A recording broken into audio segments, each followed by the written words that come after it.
Let's dive right into this. आज हम decode करने वाले हैं आपके फिजिकल केमिस्ट्री बोर्ड एग्जाम्स का एब्सोल्यूट वीआईपी चैप्टर 1 सॉल्यूशंस। इस मैसिव टॉपिक को हम इतने फन और रिलेटेबल वे में तोड़ने वाले हैं कि तुम बिना स्वेट किए एकदम स्मूथली फुल मार्क्स स्कोर करोगे। Let's get started. इमेजिन करो गर्मी का दिन है, तुमने एक ग्लास ठंडा पानी लिया, उसमें एक चुटकी नमक या थोड़ी चीनी डाली और स्टेयर कर दिया। 1 मिनट सोचो, तुमने एक्चुअली क्या बनाया? ये सिर्फ एक रिफ्रेशिंग नींबू पानी नहीं है यार, तुमने लिटरली एक एब्स्ट्रैक्ट केमिस्ट्री कॉन्सेप्ट को अपनी रियल लाइफ में ले आया। तुमने बनाया है एक सॉल्यूशन। तो फॉर्मल डेफिनेशन सुनो।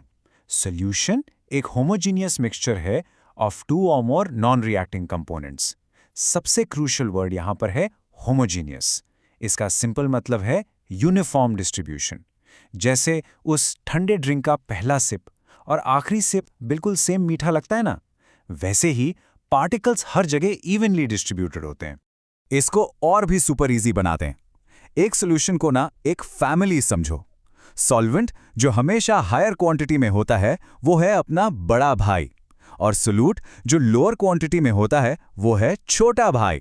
जब तुम छोटे भाई को बड़े भाई के ढेर सारे प्यार में सॉल्वेंट में मिक्स करते हो तो बनती है तुम्हारी सॉल्यूशन फैमिली। अब देखते हैं टाइप्स ऑफ सॉल्यूशंस। और हाँ, ये सिर्फ लिक्विड्स तक लिमिटेड नहीं है।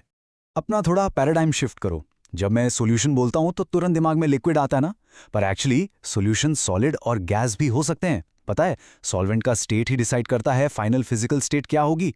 अगर सॉल्वेंट गैस है तो गैसियस सॉल्यूशन बनेगा, जैसे हमारी हवा। लिक्विड है तो सोडा वाटर। पर माइंड ब्लोइंग बात तो ये है कि सॉलिड सॉल्यूशंस भी एग्जिस्ट करते हैं। स्टील एक्चुअली एक सॉलिड सॉल्यूशन है, जहां थोड़ा सा सॉलिड कार्बन सॉलिड आयरन में कंप्लीटली डिसॉल्व हो जाता है। No way, right? Moving on to something absolutely crucial for your boards, concentration terms. Welcome to the board exam VIP territory. ये है तुम्हारे कॉन्सेंट्रेशन एसेंशियल्स। बेसिकली हम मेजर कर रहे हैं कि सोल्यूशन में आखिर कितना सोल्यूट पैक्ड है। मास और वॉल्यूम परसेंटेज तो सिंपल रेशियोज हैं, तुमने पढ़ाई होगा, पर पीपीएम यानी पार्ट्स पर मिलियन पे जरूर ध्यान देना। इसे तब यूज करते हैं जब सोल्यूट ट्रेस क्वांटिटीज में हो, बहुत ही कम, जैसे हवा में पोल्यूशन या सी वाटर में डिसॉल्व्ड ऑक्सीजन मेजर करना हो, वहां पीपीएम काम आता है। और अब आता है मोल फ्रैक्शन, जिसे हम कैपिटल एक्स से रिप्रेजेंट करते हैं। यार ये तुम्हारा एब्सोल्यूट गोल्डन की है न्यूमेरिकल्स के लिए। ये बस एक सिंपल रेशियो है, moles of your specific component divided by the total moles of everything in that mixture. बहुत सिंपल लगता है, पर चैप्टर के हर एडवांस्ड फॉर्मूला से डायरेक्टली कनेक्ट होता है, सो इसको पक्का कर लेना। Now listen carefully. ये एक क्लासिक बोर्ड एग्जाम ट्रैप है और एग्जामिनर्स को ये टेस्ट करना बहुत पसंद है। Molarity with a capital M solution के वॉल्यूम पर डिपेंड करती है, और हीट करने पे वॉल्यूम का क्या होता है? एक्सपैंड होता है। इसलिए मोलैरिटी टेम्परेचर के बदलने से चेंज हो जाती है। पर मोलैरिटी स्मॉल एम सिर्फ मास पर डिपेंड करती है, और मास को टेम्परेचर से कोई फर्क नहीं पड़ता, तो मोलैरिटी हमेशा रॉक सॉलिड रहती है। नेक्स्ट अप, गैस सॉल्युबिलिटी और हेनरीज लॉ की बारी। Let's see how this works. तो फॉर्मल डेफिनेशन कहती है the partial pressure of the gas in vapour phase is proportional to the mole fraction of the gas in the solution. भारी लग रहा है ना सेंटेंस? डोंट वरी, इसको एकदम सिंपल डेली लॉजिक में ब्रेक डाउन करते हैं। ये रहा Henry's law mathematically, P equals KH times X। Simple terms में समझो तो अगर तुम चाहते हो कि ज़्यादा गैस लिक्विड में डिसॉल्व हो तो तुम्हें लिटरली उस पर और प्रेशर लगाना पड़ेगा। यहाँ KH हेनरीज लॉ कांस्टेंट है। एक प्रो टिप देता हूँ, जैसे जैसे किसी गैस का हेनरीज कांस्टेंट बढ़ता है उसकी सॉल्युबिलिटी एक्चुअली उतनी ही कम होती जाती है। Mark this. तो अपनी फेवरेट कोल्ड ड्रिंक जब तुम खोलते हो और वो सैटिस्फाइंग हिस साउंड आता है, that's pure chemistry. Soft drink factories ना बॉटल्स को हाई प्रेशर के अंदर सील करती हैं ताकि कार्बन डाइऑक्साइड लिक्विड में आराम से डिसॉल्व रहे, और स्कूबा डाइवर्स भी इसी लॉ पे रिलाई करते हैं। डीप डाइव करते वक्त हाई प्रेशर से नाइट्रोजन उनके ब्लड में चली जाती है। अगर वो जल्दी ऊपर आए तो प्रेशर सडनली ड्रॉप होता है और गैस रैपिडली बबल्स बनाती है। इससे द बैंड्स नाम की एक बहुत ही पेनफुल कंडीशन होती है। Alright, let's talk about Raoult's law or vapor pressure. Francois Marie Raoult ने ऑब्जर्व किया कि एक वॉलेटाइल लिक्विड्स के सोल्यूशन में, यानी ऐसे लिक्विड्स जो इजीली इवेपोरेट होते हैं, हर कंपोनेंट का पार्शियल वेपर प्रेशर उसके मोल फ्रैक्शन के डायरेक्टली प्रोपोर्शनल होता है। ये वो अल्टीमेट रूल बुक है जो लिक्विड मॉलिक्यूल्स फॉलो करते हैं।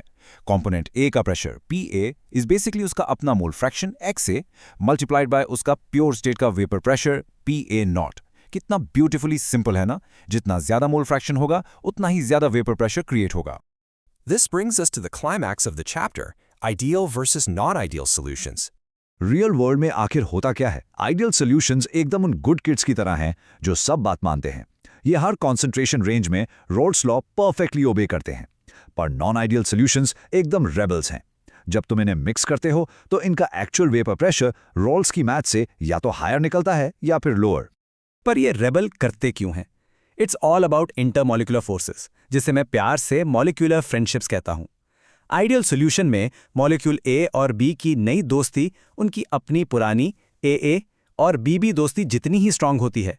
पर नॉन आइडियल में ए बी इंटरैक्शंस या तो वीक होते हैं, मतलब वो जल्दी इवेपोरेट होकर भागना चाहते हैं, या स्ट्रांग होते हैं, मतलब वो एक दूसरे को इतना टाइट हग करते हैं कि इवेपोरेट ही नहीं होना चाहते। और इसके साथ हमारी मॉलिक्यूलर जर्नी यहाँ कंप्लीट होती है। अब तुम्हारे पास उन फिजिकल केमिस्ट्री न्यूमेरिकल्स को क्रश करने के सारे टूल्स हैं। तो एक मिनट सोचो, अगर कोल्ड ड्रिंक का बबल हेनरीज लॉ से एक्सप्लेन होता है, तो जब तुम पानी में नमक डालते हो तो उसका बॉइलिंग पॉइंट क्यों बढ़ जाता है? ये मैजिक है कॉलिगेटिव प्रॉपर्टीज का, जिसे हम आगे डीप डाइव करेंगे। Think about it. अगर ये एक्सप्लेनर सेशन हेल्पफुल लगा तो लाइक करो, सब्सक्राइब करो और अपने दोस्तों के साथ जरूर शेयर करो। उन्हें भी तो सोल्यूशन समझनी है। मिलते हैं अगले एक्सप्लेनर में।